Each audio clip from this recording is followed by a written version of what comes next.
주진우 라이브.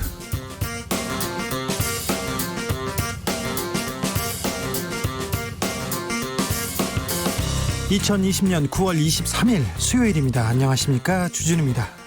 4차 추경안이 어젯밤 국회를 통과했습니다. 소상공인들 최대 200만 원까지 추석 전에 지원받을 수 있게 됐습니다. 국회의 다음 과제 공정경제 3법입니다. 재벌 총수 일가의 사익 추구를 막자는 내용인데요. 여야 대표가 공감을 표했어요. 그런데 재계에서 우려하고 있습니다. 공정경제 3법이 기업을 옥죄는 법안일까요? 박용진 더불어민주당 의원과 짚어보겠습니다.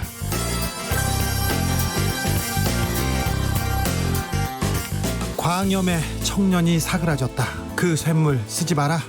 지난주에 가수 하림 씨가 우리 방송에 출연해서 우리 노동자도 안전하게 생명을 지키고 일할 수 있도록 함께 노래하자고 했습니다. 그 울림이 엄청 컸었는데요.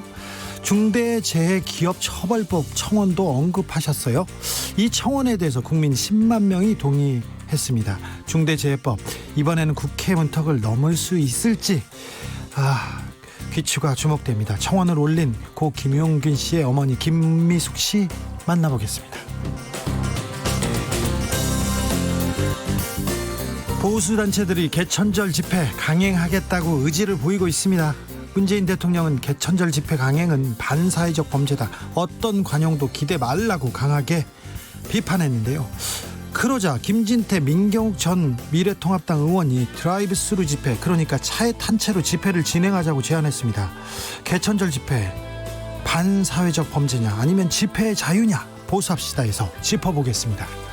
나비처럼 날아 벌처럼 쏜다. 여기는 주진우 라이브입니다.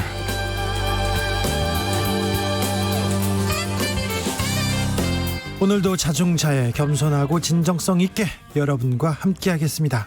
제가 겸손합니다. 진정성도 있습니다. 뭐보다 더 열심히 하고 내일은 조금씩 더 나아지겠습니다.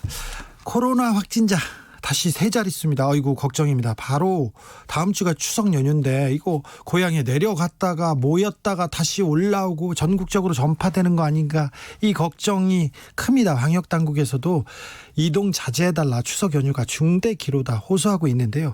이런 가운데 보수단체 개천절 집회 강행하기로 했습니다. 이거 어떻게 생각하세요? 이번 추석 어떻게 보내시는지, 어떻게 보내면 슬기로운 명절 생활인지도 알려주십시오. 샵 9730, 짧은 문자는 50원, 긴 문자는 100원입니다. 콩으로 보내시면 무료입니다. 그럼 오늘 순서 시작하겠습니다.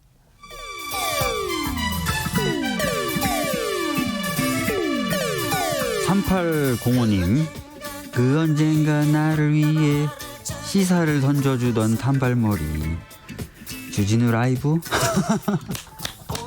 왜 이런 거 저 시키는 거. 단발머리 휘날리며 늘 진실을 쫓겠습니다. KBS 1라디오 주진우 라이브.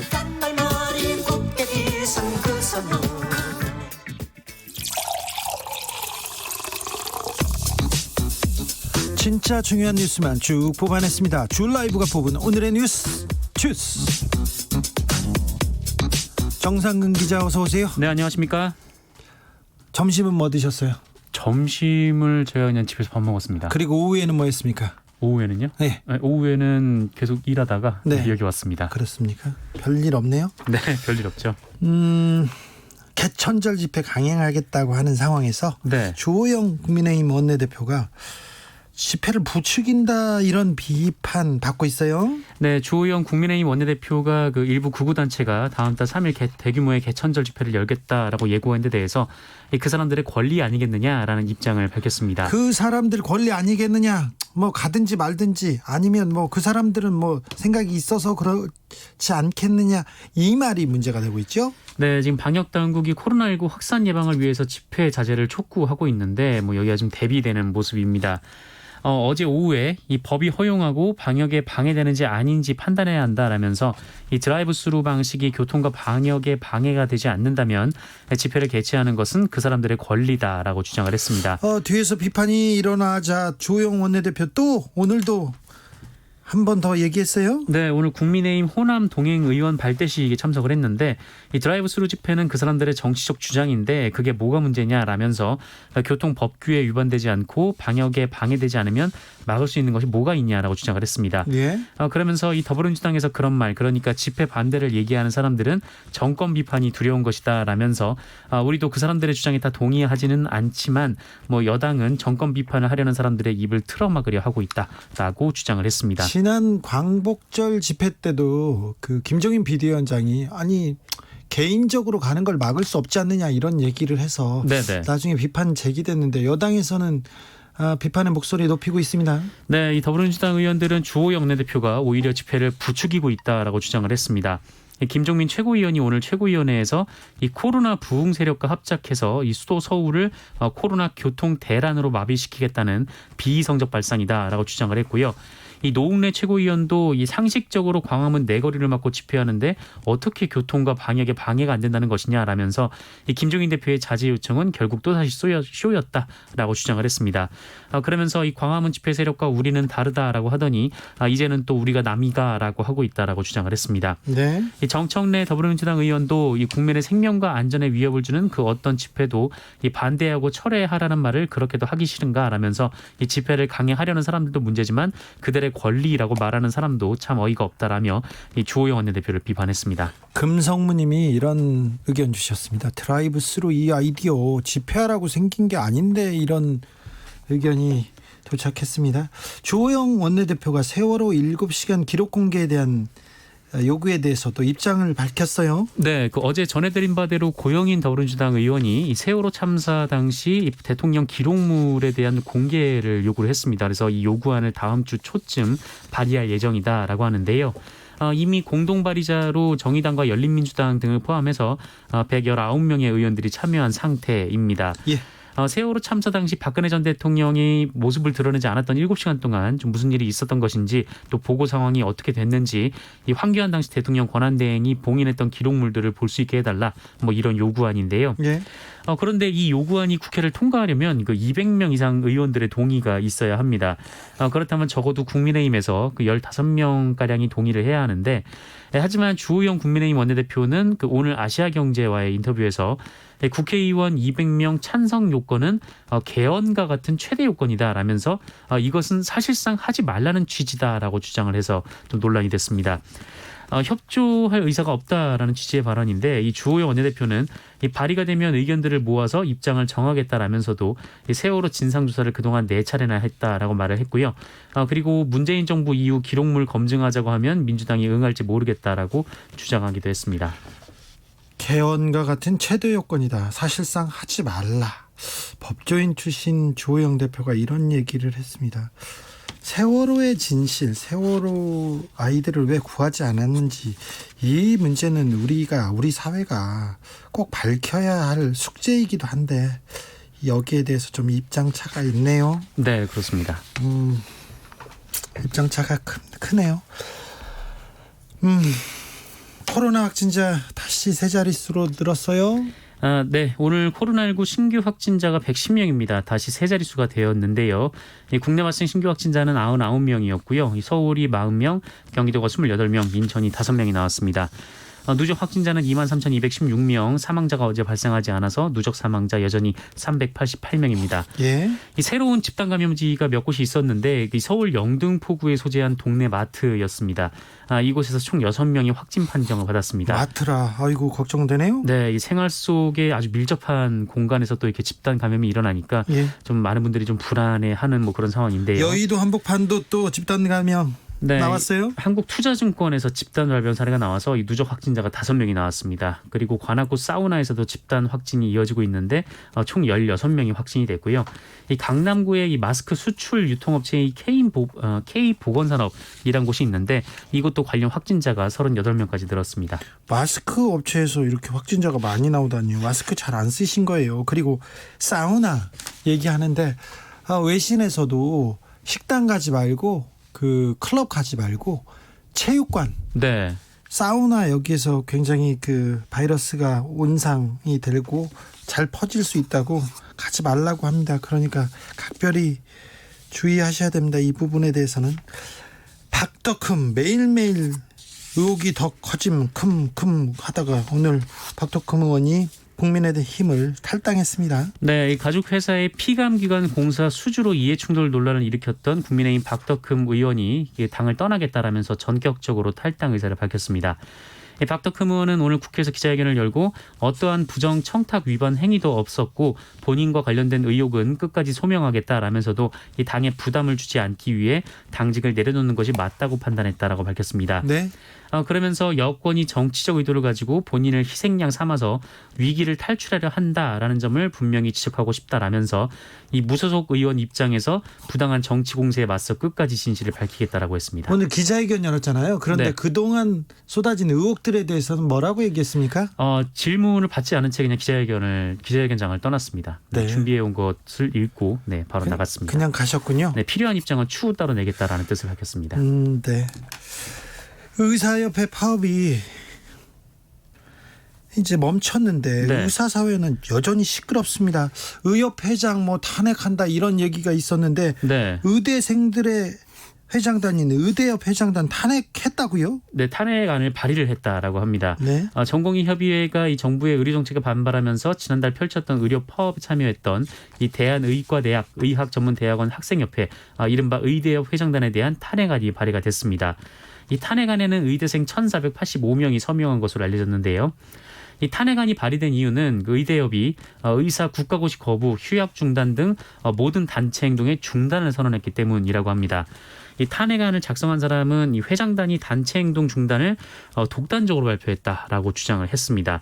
그러면서 이 본과 4학년 대표단과 대의원의 결정을 완전히 무시한 것이다라고 주장을 했는데 그러면서 현 회장단은 이 성명서 게시글에 달린 비판 댓글을 삭제를 했다라거나 총회 회의록 공개 요청을 받고도 긴급 총회는 회칙에 해당 사항이 없다고 답했다라거나 의대생들의 온라인 방청 요청도 질서 유지 명목으로 거절했다 이렇게 주장을 했습니다.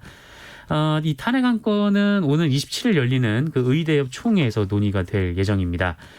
그리고 의과대학 본과 4학년 대표단 내부에서는 이 국시 거부를 지속해야 한다라는 주장이 여전히 남아 있어서 아니 지금 저 본과 4학년들 시험 봐야 될 거 아니에요? 네, 그래서 이 의과 본과 4학년 대표들이 모여가지고 이 국민들께 양해를 구하고 그 국시 재응시 의사를 표하자 좀 이런 안건이 올라왔는데 여전히 그 국시 거부를 지속해야 한다라는 주장이 있어서 의견 일치를 보지 못했다라고 합니다. 시험을 봐야 된다 아니다로 가지고 아직도 지금 내부에서 다투고 있어요.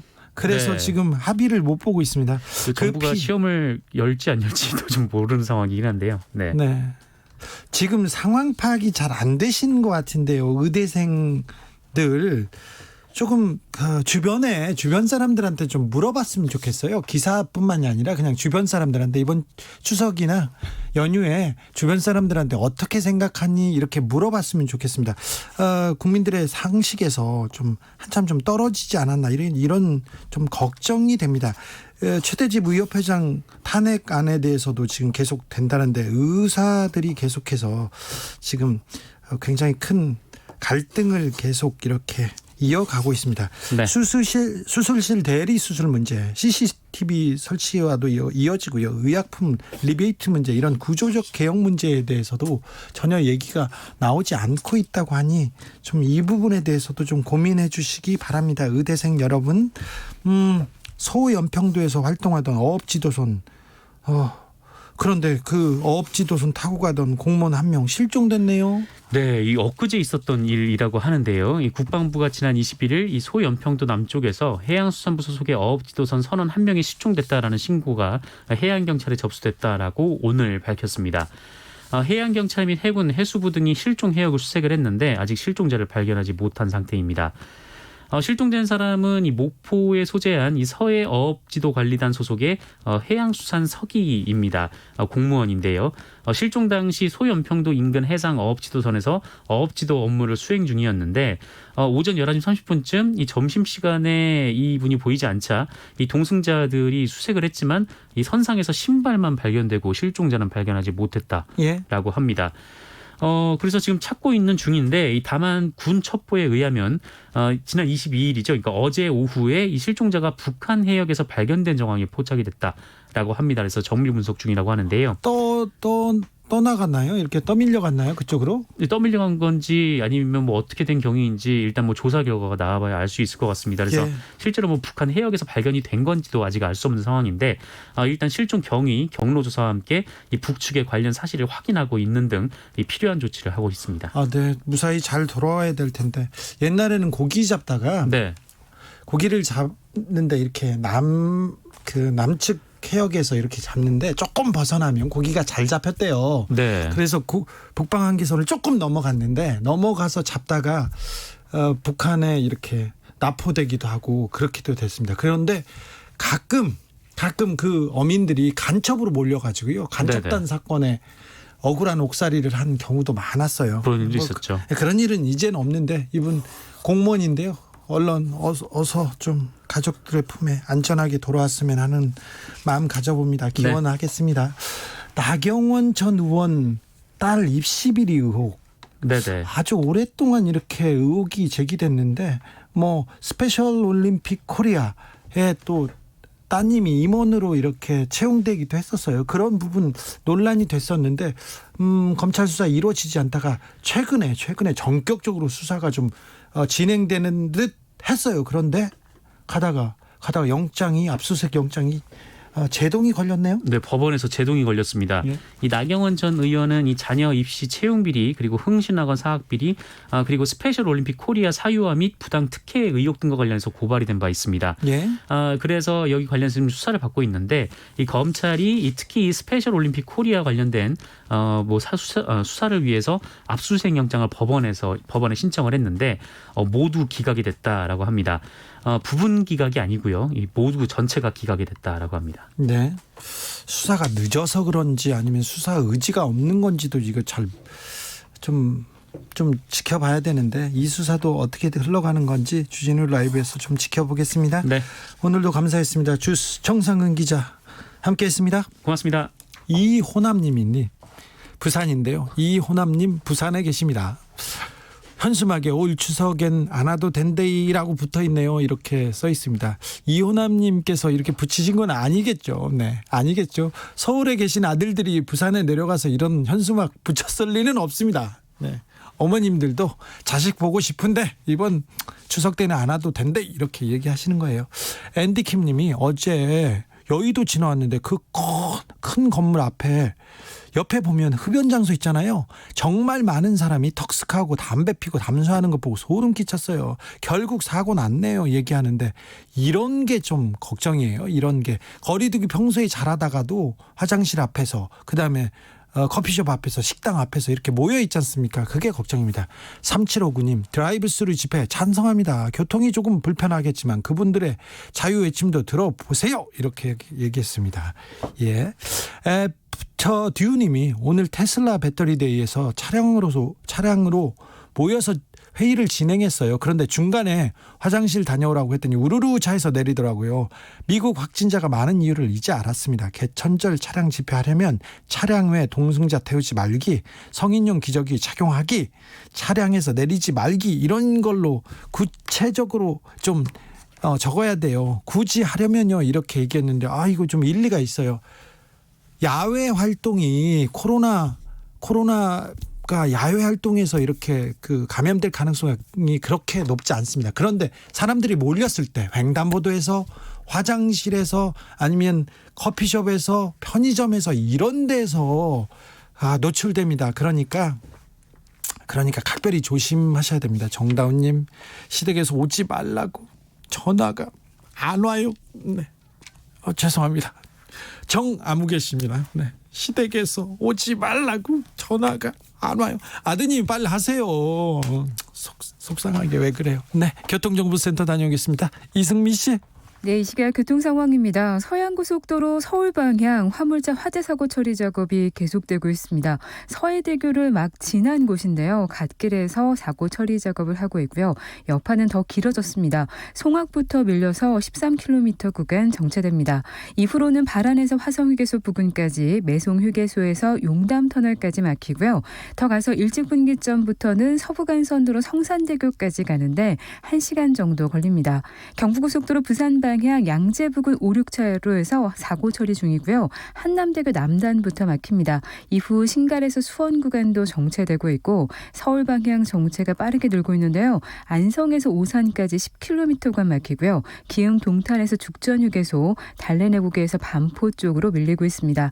중부고속도로는 하남 방향으로 일쪽 부근이 혼잡합니다. 일종나들목 조금 지난 곳 1차로에서 사고 나고요. 사고 지점을 지나 3차로와 갓길에선 작업을 하고 있습니다. 정체는 일쪽에서 모가 부근까지 계속되고요. 경기 광주 분기점에서 중부 1터널 쪽으로도 막힙니다. KBS 교통정보센터였습니다. 주진우 라이브.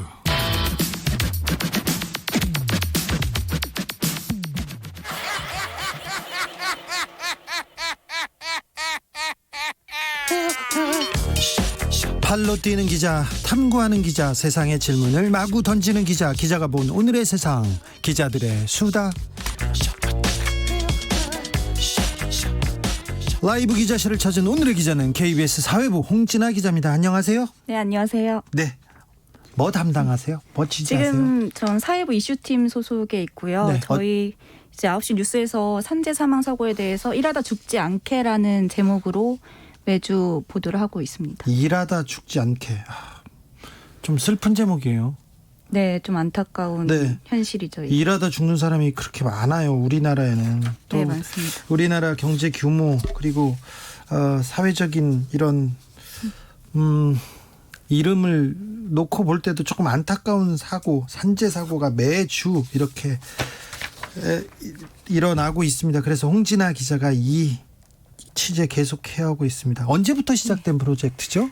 이게 저희가 7월 2일부터 예고 보도를 시작해서 이제 7월 9일부터 첫 보도를 시작했고요. 벌써 2달이 좀 지났고요. 계속하구나. 네, 계속하고 있습니다. 네, 파고. 네, 그래서 이게 매주 목요일마다 이제 지난 한 주간 얼마나 산재 사고로 노동자가 숨졌는지 노동건강연대라는 시민단체와 함께 집계를 해서 보도를 하고 있습니다. 앵커가 이제 사망 통계를 브리핑 형식으로 보도를 하고 그 뒤에 리포트를 좀 붙이는 형식으로 보도를 이어가고 있습니다. 매주 사망 통계를 브리핑해야 될 정도로 아직도 많은 건가요? 네, 매주 지금 보면 한 최소 10건에서 많게는 30건씩 한 주간에 그렇게 발생을 하고 있습니다. 노동 현장에서 일하다가 네네.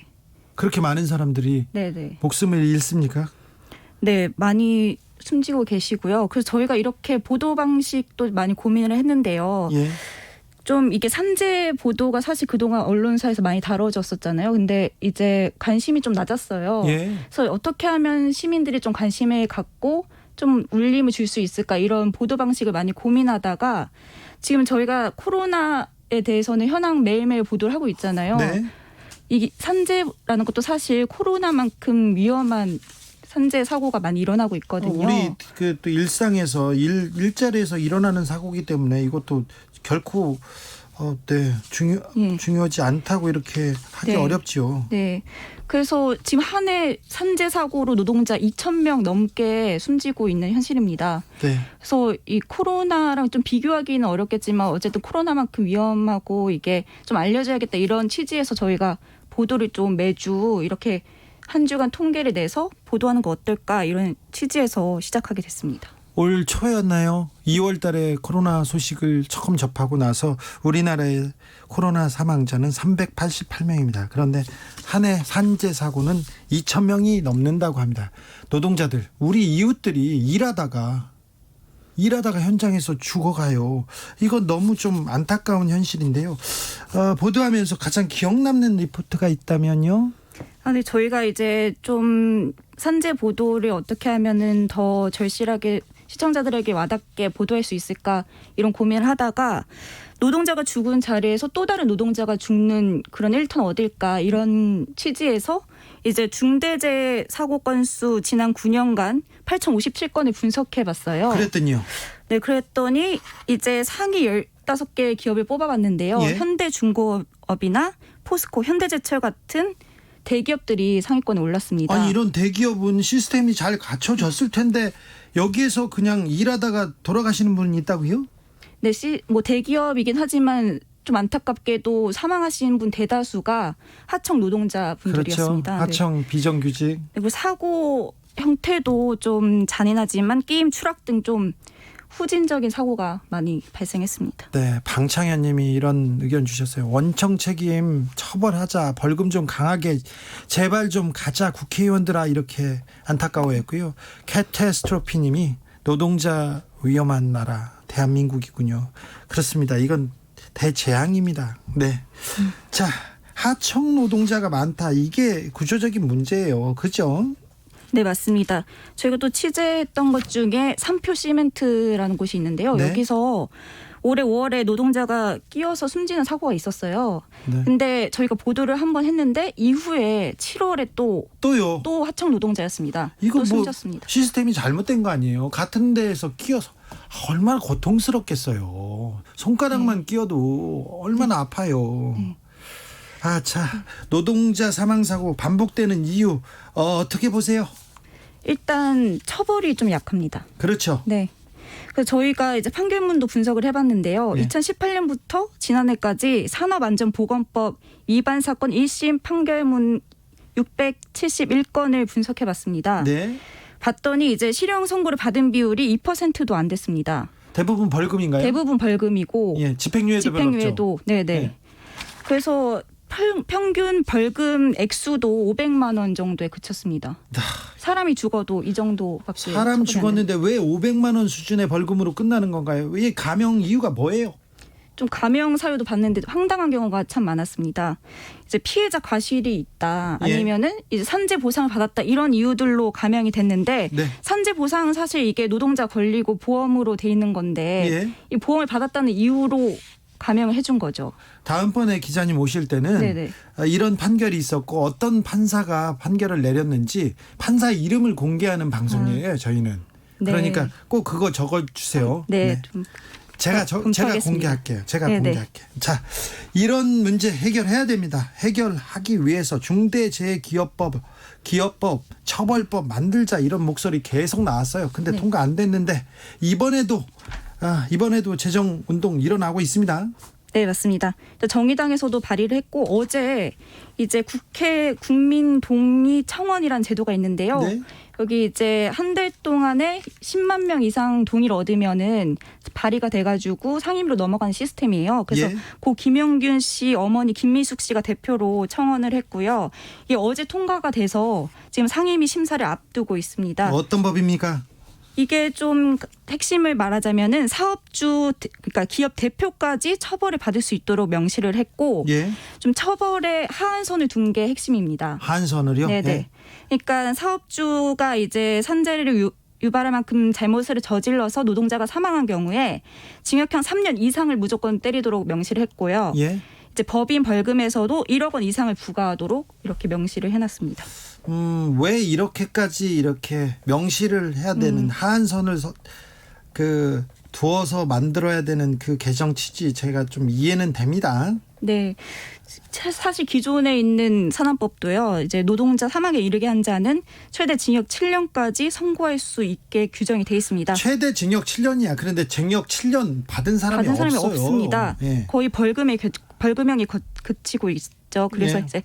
이제 솜방망이 처벌이 계속되니까 이걸 아예 낮게 때리지 못하도록 예. 하한선을 두자는 거예요. 사법부를 못 믿겠다는 거예요. 네, 못 믿어서 이제 아예 법으로 너네 이만큼 이상만 때려라, 이렇게 규정을 하겠다는 겁니다.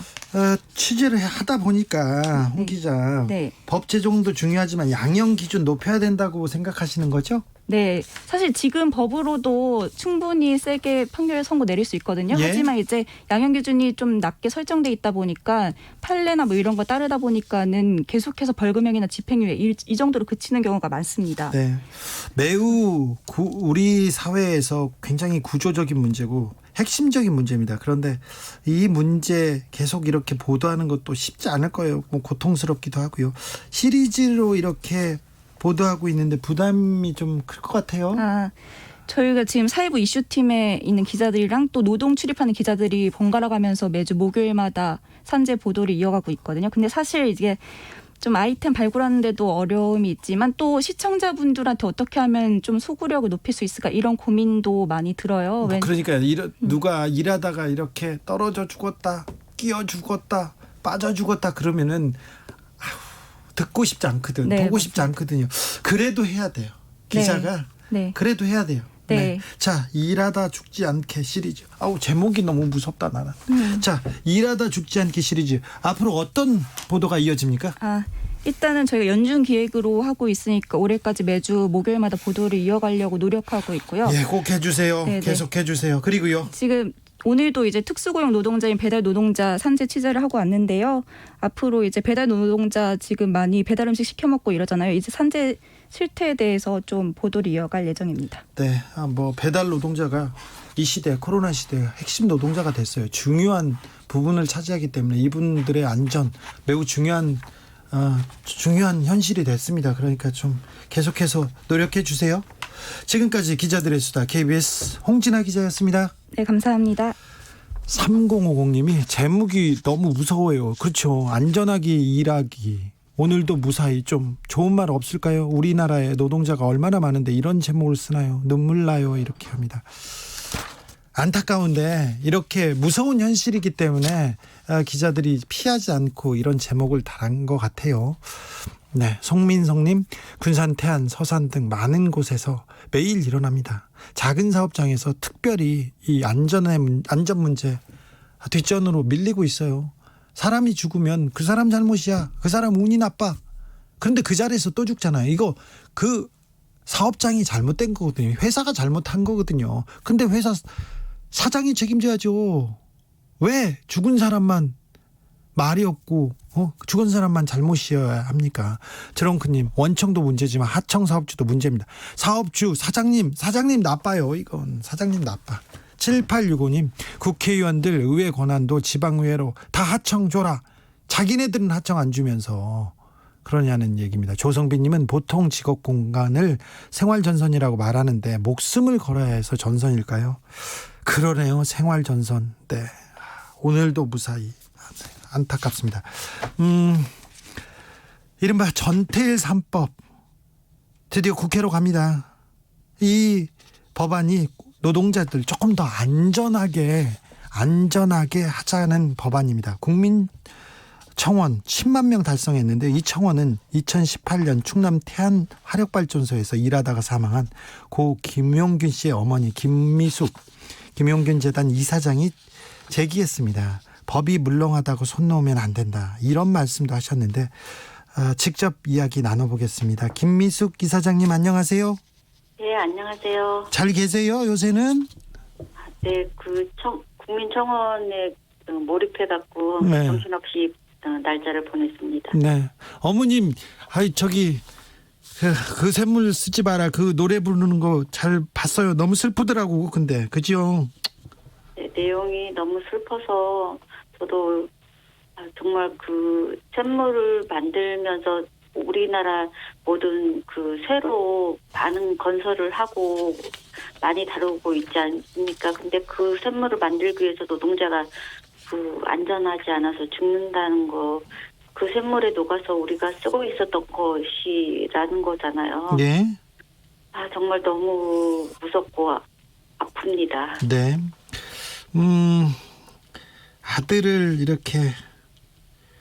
아들을 잃었는데 그 장소에서 또 화물차 운전기사가 사고로 사망하는 일이 있었어요. 좀 마음이 더 아팠을 거예요. 복잡하시고. 네, 그 용균이 사고가 있고 그래서 나라에서도 그 기업에서도 안전 대책 세우고 제대로 해보겠다고 안전 시설을 했다고 얘기하지만 사실 부분만 그 달라졌지 사고 회사 전체를 아우러서 그 안전 대책을 안 세웠기 때문에 또 다른 장소에서 또 죽은 거잖아요. 예. 그래서 용균이 때와 똑같이 안전 시설이 아예 없었던 거예요. 안전하게 만들지 않았기 때문에 예. 노동자가 죽을 수밖에 없었던 환경에 놓여져서 죽은 건데 많은 사람들이 보면은 그 원청은 뭐 자기네들 잘못 없다고 자기네들 하청을 주었으니까 책임이 없고 또 하청은 내 사업장 아니니까 권한이 없다고 서로 안전에 대한 책임을 안 지려고 하는 그런 공백에서 노동자들이 그 그냥 안전 대책 없이 죽고 있거든요. 예. 그 사람들이 잘못해서 죽은 거 아니에요. 네. 안전을 방치해서 죽은 거기 때문에 그렇게 몰고 가서는 절대 안 돼요. 네. 내 아들은 이렇게 죽었지만 다른 아들은 죽이지 마라 이렇게 했던 어머님 말씀 제가 좀 아직도 생생합니다. 중대재해기업처벌법. 그래서 지금 이 법 제정하자고 나서신 거죠? 네. 어떤 내용이 담겨 있어요? 중대재해가 여태까지 나면은 말단 그 사고 당사자의 잘못으로 몰고 가거나 예. 또 말단 노동자의 그 꼬리 자르기 식으로 책임을 전가했습니다. 네. 그렇게 구조적으로 모순을 만들어 놓고 사고 책임지는 원하청을 회피가 있었던 거는 그만큼 이윤을 많이 가져가기 때문이라고 저는 생각합니다. 그렇죠. 돈 때문이죠. 예. 중대재해가 발생하면 기업의 경영자, 책임자들 그리고 진짜 이런 책임자들이 처벌해서 기업 스스로가 법을 지켜서 실질적으로 안전에 대한 개선을 하도록 하는 게 그래서 안전에 책임을 지도록 하자는 법인데요. 네. 지금 세월호나 가습기 살균제 때문에 엄청난 피해를 봤잖아요. 예. 그런 그 기업들도 실질적 책임자가 처벌받아야 하고 또 여기에는 또 불법 인허가 그 관리감독 소홀로 인해서 중대재해가 발생했을 때 네. 공무원도 책임지라는 법입니다. 예. 이렇게 모두가 안전을 책임지고 할 수 있도록 만드는 것은 결국은 경영 책임자가 책임을 져야지 예산을 짜고 아래로 내려줘야만 그 안전 대책이 세워지는 것이 당연한 원리 그렇죠. 아닙니까? 예. 그 사람들이 그런 것들을 그렇게 하도록 해야죠. 만드는 것이 이 노동자들이 정말 억울하게 죽지 않고 다치지 않을 가장 기본적인 권리를 만들어 놓자는 법이기 때문에 이거를 누가 방해하거나 말려서는 절대 안 된다고 생각합니다. 네. 무조건 생명과 그 안전은 무엇을 대신해서 무슨 그 방해가 있어서는 절대 안 된다고 생각합니다. 생명과 안전이 돈보다는 우선돼야죠. 그렇죠. 네네. 어머님 2018년에 용균 씨가 그렇게 가고 어머님이 광화문에 나와서 여의도에 나와서 호소해가지고 20대 국회 때 네. 통과될 줄 알았는데 결국은 통과 안 되고 자동 폐기됐잖아요. 이 법안이요. 네. 21대 국회에는 좀 다를 것으로 보십니까, 어머님? 네. 지금 이제 우리 그 국민청원을 네. 원래 국회에서 청원하도록 되어 있고 원래는 그런데 우리가 이제 이런 것이 직접 청원을 한 이유가 우리가 왜 만들고 이런 거를 만들려고 하는지 국민들이 다 이 청원을 개인 손으로 다 어렵거든요. 청원하는 게 왜 취지와 그 왜 해야 되는지를 다 스스로 알고 자기가 청원했으니까 청원 과정도 그 입법되는 과정도 제대로 관심도 가져야 되고 이런 것들을 스스로 깨우치고 알게 하기 위해서 저희가 국민청원을 직접 우리 손으로 하자고 청원 취지입니다. 네. 네, 그래서 그때 그 산안법 통과됐을 때처럼 그냥 국민들에게 그냥 보여주기식으로 우리가 그 국회에서 뭔가 해준 것처럼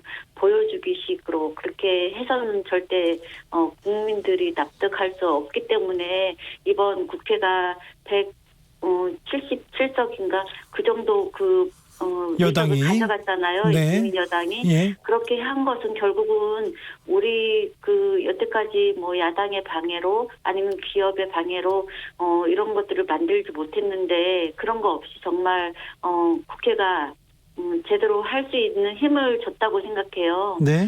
네, 이제는 정말 핑계를 댈 수 없게끔 네. 만들어줬으니까 제대로 하라고 국민들 요구라고 생각합니다. 어머니 그때는 그러면 국회의원들이 어머니랑 사진만 찍었구나. 일을 안 하고. 그냥 보여주기 방식이죠. 무늬만 사진만 찍고 네. 자기네들 그냥 입지만 굳히려는 행동이었죠. 네. 어머님 잘 알겠어요. 무슨 뜻인지 무슨 의미인지는. 추석은 어떻게 보내실 거예요? 지금 이번 금요일 날 용균이 그 모란공원 거기에 갈 예정이고, 추석은 원래 유족들은 추석은 제일 힘든 때이라서 어디 가고 싶지도 않고 그냥 그러네요. 네. 어머님의 마음을 잘 이해해서요. 지금 그 샘물 쓰지 마라 함께 노래 부르기 프로젝트가 지금 계속 공유되고 있고요. 네. 이 중대재해기업처벌법도 잘 통과될 거예요. 마음을 모으겠습니다. 예, 제일 제가 우려되는 게 정말 이번에는 제대로 법을 만들어야 되는데 안 될까봐 제일 우려스럽고 되도록 만들려고 많이 노력하겠습니다. 네. 많은 사람들이 동참해 주시길 바랍니다. 예. 지금까지 김민숙 이사장이었습니다. 감사합니다. 네, 감사합니다. 2081님께서 업무 정지를 시켜야 하지만 우리는 그렇게 말합니다. 사람이 죽었다고 공장 문 닫게 할 수는 없잖아. 하지만 반대로 생각해야 합니다. 문 닫기 싫으면 안 죽게 하면 되잖아 라고요. 맞는 말입니다.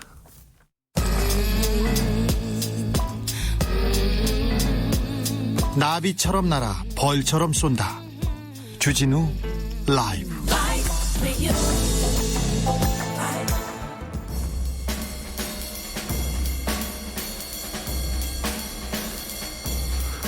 느낌 가는 대로 그냥 고른 뉴스 여의도 주필.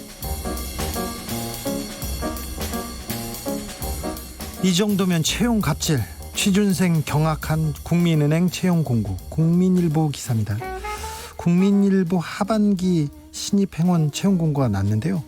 과도한 서류 준비 때문에 취준생들 큰 논란이 되고 있습니다. 1차 서류 전형부터 지나치게 많은 과제를 요구해요. 근데 그 과제를 보니까 뭐 입사지원서, 자기소개서 이런 게 아니고요. 디지털 사전 과제가 뭐냐, 온라인으로 무슨 디지털 교육 과정을 보고, 그 다음에 또 이 국민은행에서 앱사이트에 들어가서 어떤 실험을 해보고 뭘 개선 방향, 강점이 뭔지 현황을 파악해라는 보고서가 이만큼 작성해야 된다고 합니다. 그런데 댓글이 안 그래도 지금 취업문이 이렇게 좁아서 그런데 취준생 아이디에 관해서 대기업이 가지려는 횡포 아니냐고 취업준비생들이 굉장히 불만을 품고 있습니다. 왜 회사에서 할 일을 취준생한테 떠넘기세요? 이거 착취 아닌가요? 이런 취준생들의 의견도 있습니다. 사실 국민은행 채용비리 있었던 공정하지 않은 회사지 않습니까? 이 회사 회장님은 4년 세 번째 연임한다고 하니까 언론에서는 아이고 만세를 부르고 있고요. 그런데 취업 준비하는 사람들은 불공정하지만 불법이 있고 비리가 있지만 좀 그렇지만 내가 악마에게 영혼이라도 팔아서 취업하고 싶다 이렇게 생각할 텐데 참 기성세대로서 이 취업준비생 청년들한테 너무 좀 가혹한 거를 요구하는 거 아닌가. 그래서 좀 미안함이 듭니다. 죄송합니다. 피마르는 헌혈의 집 가장 많다는 것도 발길 뚝. 파이낸셜 뉴스 기사인데요. 지난달 2단기 거래두기 이후에 헌혈, 단체 헌혈이 32% 줄고요. 개인 예약 취소 계속 이어지고 있답니다. 그래서 적정 보유량이 모자란답니다. 피가 모자란대요. 그래서 추석 연휴 동안 위기가 올까봐 전국 헌혈의 집 모두 정상 운영하기로 했습니다. 그 헌혈의 집 관계자들 보면 헌혈자 수가 코로나 이후로 50% 정도 줄었어요. 그러면서 헌혈의 집에 방문했다가 혹시 체열 과정 중에 감염되는 거 아닌가 우려하는 사람 많은데 정말 기우다. 정말 감염 차단을 위해서 노력하고 있고 청정지역이니까 걱정하지 말라면서 헌혈해달라고 합니다. 지금 22일 0시 기준으로 혈액 보유량이 4.3일밖에 안 되고요. O형 같은 경우는 3.5일로 보유량이 굉장히 적습니다. 그래서 위험한 수준입니다. 피가 모자랍니다. 피가 모자라요. 피가. 코로나로 헌금 줄어든 교회 부목사 전도사부터 쫓아냈다. 뉴스원 기사인데요. 교회는 돈이 모자란다고 합니다. 한 대형교회 기도원에서 근무하는 전도사 얘기인데요. 새벽 예배를 시작으로 하루 4번 예배 준비하고 중간중간 기도원 찾는 신도를 상담해주는 일을 하십니다. 이 전도사님이. 그러면서 받는 급여는 월 80만 원입니다. 사실 철야 예배도 있고 새벽에 끝나는 날도 많고 그래서 힘들었는데 그나마 하나님의 부름을 받아서 함께 동역하고 있다, 사역하고 있다고 이렇게 얘기를 하는데 교회가 좀 어려워져서 헌금이 좀 적게 거친다는 이유로 벌써 이렇게 해고 통보를 받으니 배신감과 정신적 충격으로 지금 이 전도사님은 정신과 치료를 받고 있답니다. 부교역자, 부목사, 전도사 해고 절차가 너무 이렇게 간단하답니다. 이분들은 노동자가 아니라 봉사자, 사명자라고 이름을 불러서 노동자로 법적으로 인정을 받지 않고 있어요. 그래서 이런 교역자들이 노동권을 제대로 보장받기 위해서 노조 설립하게 됐답니다. 네, 설립하셔야죠. 교회 헌금이 모자라서 부목사, 전도사부터 해고된다는 소식 좀 아프네요. 네. 너무 빨리 사라지는 척추동물 대멸종 진행되고 있다. 연합뉴스 기사입니다. 50년이 채 안 된 시간 동안 지구의 척추동물 개체수가 70% 가까이 급감했답니다. 충격적이죠. 미 국립과학회원부에서 나온 얘기인데 지금 현재 지구에서 6번째 대멸종이 진행되고 있답니다. 향후 20년 안에 육지 척추동물 500여 종이 멸종할 위기에 놓여 있다고 합니다. 생물의 다양성이 일단 감소하면 다시 복원하는 것은 매우 힘듭니다. 그런데 이 거의 모든 멸종은 인간의 탐욕 때문에 이루어지고 있습니다. 그래서 우리가 자연을 위해 이 지구를 위해서 조금 보호하고 조심해야 됩니다. 생물종이 사라지기 전에 좀 개체 보호를 위해서 적극적으로 노력에 나서야 됩니다. 지구가 아파요. 동물들도 아파요. 아프다고요.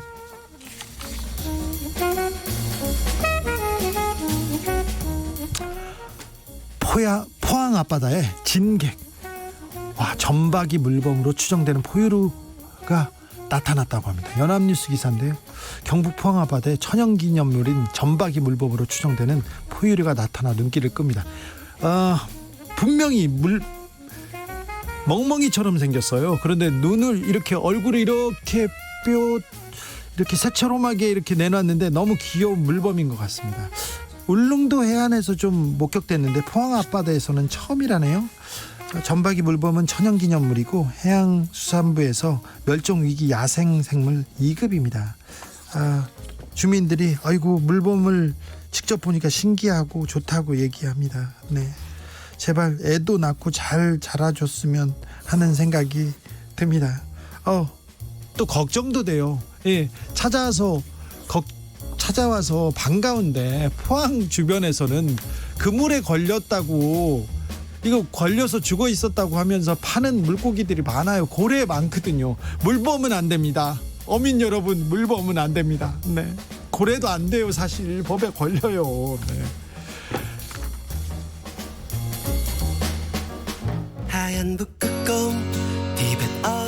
심연보의 사라지는 것들 들으면서 저는 잠시 쉬었다가 6시에 돌아오겠습니다. 얼음 위에서 잠이 든 새끼물범. 6025님, 왜 이렇게 문제가 많아요? 문제 없는 하루는 없는 걸까요? 사람들은 문제를 만들고 문제를 해결하려고 사는 것 같아요. 그러게요. 바람 불지 않는 날이 없고 파도 치지 않는 날이 없습니다. 그게 또 우리 삶이에요. 그래도 우리 뚜벅뚜벅 걸어가자고요.